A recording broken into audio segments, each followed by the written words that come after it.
అరే నీళ్ళు భలే చల్లగా ఉన్నాయిరా. అవునరా, నిజంగానే చల్లగా ఉన్నాయిరా.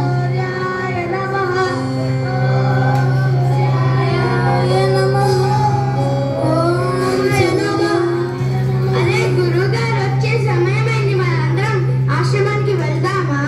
అలాగే పోనీ.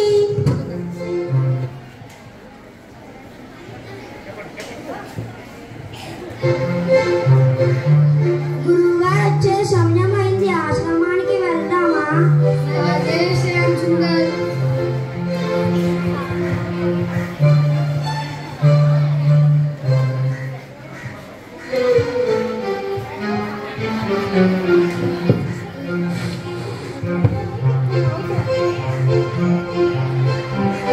ఒకటి, 2, 3, 4, 5, 6. మనలో ఎవరు తప్పిపోయారా? ఉండు, నేను లెక్కిస్తాను.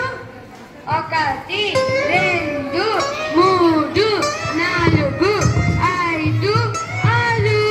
అవునరా, మనలో నిజంగానే ఎవరో మునిగిపోయారు. ఉండరా, అసలు నీకు లెక్కలేరా? నేను లెక్కిస్తాను. 1, 2, 3, 4, 5, 6. అవునా, మళ్ళీ నిజంగానే పోయారు.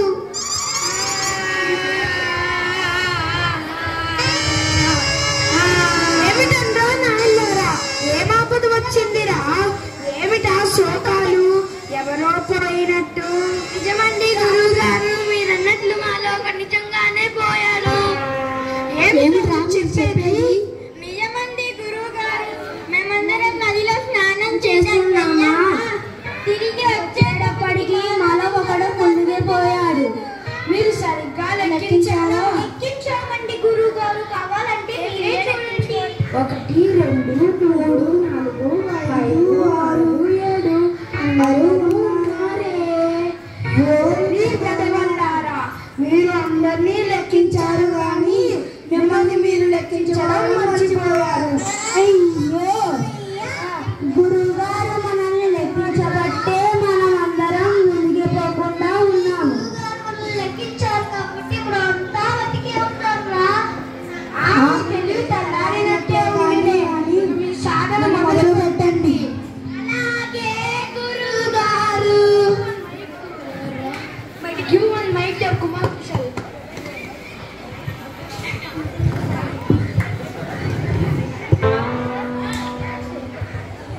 ఏమండి? ఏమిటే? వర్షాలు రావడం చేత మీరు 2 నెలలుగా పురాణ ప్రసంగాలకు వెళ్ళకపోయేసరికి ఇంట్లోని సామాన్లన్నీ అయిపోయాయి. మీరు మళ్ళీ వస్తే గానీ మనకు జరుగుబాటు కాదు. అవునా? అయితే రేపే మా ప్రయాణం. శిష్యులారా, రేపు మనం గ్రామానికి వెళుతున్నాము కాబట్టి అందరూ సిద్ధంగా ఉండండి. అలాగే గురువు గారు.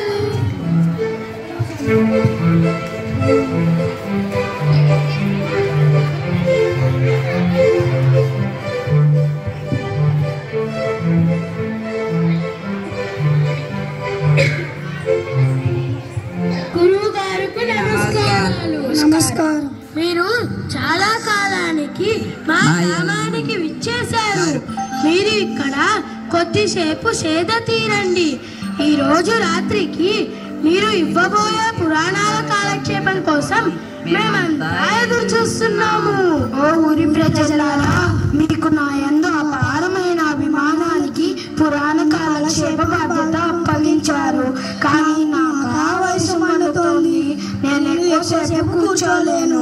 కానీ నా శిష్యులను తక్కువ అంచనా వేయకండి. వాళ్ళను నా అంత వారి తీర్చిదిద్దడానికి నేను ఎంతో కృషి చేశాను. అలాగే గురువు గారు. శిష్యులారా, మీరు వచ్చిన పురజనులకు వాళ్ళకి ఏమి కావాలంటే అవి వినిపించండి. నేను వెళ్ళి విశ్రాంతి తీసుకుంటాను. అలాగే గురువు గారు.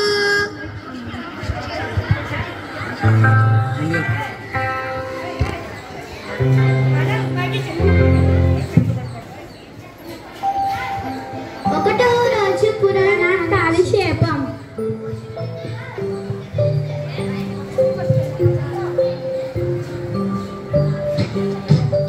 సభకు నమస్కారం.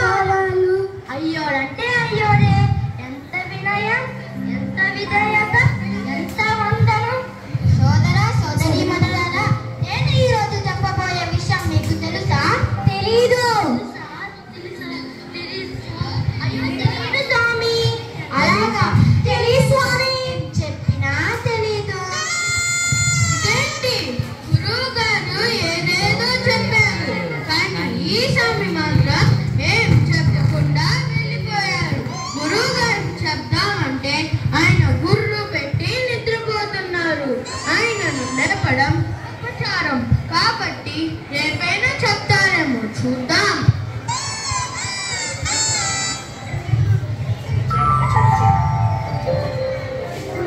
రెండవ రోజు పురాణ కాలక్షేపం.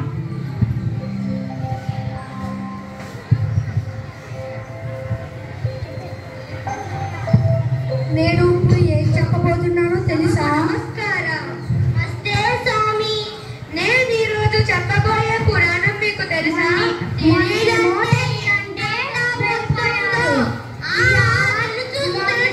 తెలిసిన వారికి ఇంకా చెప్పడానికే ఉంది.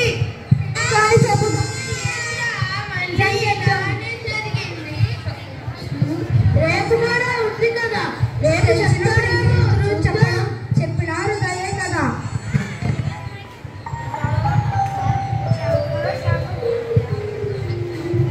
మూడవ రోజు పురాణ కాలక్షేపం. సభకు ప్రణామం. ఈ రోజు నేను ఏమి చెప్పబోతున్నానో మీలో ఎవరికన్నా తెలుసా? సభకు నమస్కారం. నమస్తే స్వామి. నేను చెప్పబోయే పురాణం మీకు తెలుసా? ఈ మాత్రం దానికి నేనెందుకు? తెలిసిన వారు తెలియని వారికి చెప్పుకోండి. వీళ్ళేం చెప్పలేదురా, ఈ 3 రోజులు వీళ్ళు అనవసరంగా మేపారు.